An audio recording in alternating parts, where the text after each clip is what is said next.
10대 소년을 살인자로 몰아 억울한 옥살이를 하게 만든 익산 약촌 오거리 사건 기억하시죠?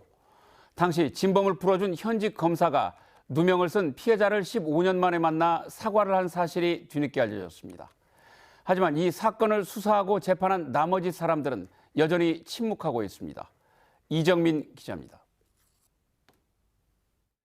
지난 2000년 15살 나이에 익산 약촌 오거리에서 택시기사를 살해했다는 누명을 쓴 36살의 최모 씨.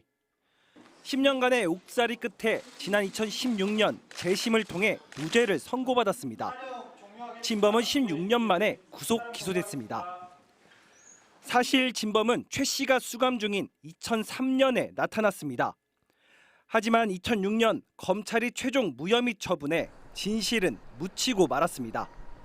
당시 무혐의 처분을 결정한 형직 검사가 15년 만인 지난 8월 전주에 있는 최 씨를 찾아와 고개를 숙이고 사과한 것으로 뒤늦게 전해졌습니다.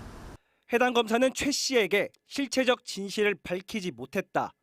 인간적인 미안함이 너무 컸다라며 사과한 것으로 알려졌습니다. 최 씨는 늦게나마 용기를 낸 사과를 받아들이고 용서했습니다. 대질 조사 과정에서 자기 말을 들어주지 못했던 안 했던 검사에 대한 서운함이 왜 없겠습니까? 근데 잊었다라고 표현하면 다 잊었고 그냥 웃으면서 잊었다. 그냥 그렇게 얘기했어요. 그동안 경찰과 검찰, 법원이 사과했어도 기관 차원의 사과였을 뿐입니다. 사건과 관련해 개인의 사과는 이번이 처음입니다. 약촌 오거리 사건과 삼내 나라 슈퍼 사건은 판박입니다. 강압적인 수사로 선량한 시민의 인권을 유린하며 살인자라는 누명을 씌운 대표적인 사건들입니다. 두 사건의 피해자 모두 재심을 통해 무죄를 받았고 국가배상 판결까지 받아냈습니다.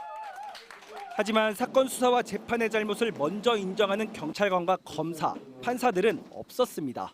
양심을 믿고 있고 힘들어할 거라는 생각을 갖고 있습니다. 왜냐하면 인간의 양심을 믿기 때문에. 늦었지만 용기 있는 검사 개인의 사과가 다른 이들의 양심도 움직일지 주목됩니다. JTB 뉴스 이정민입니다.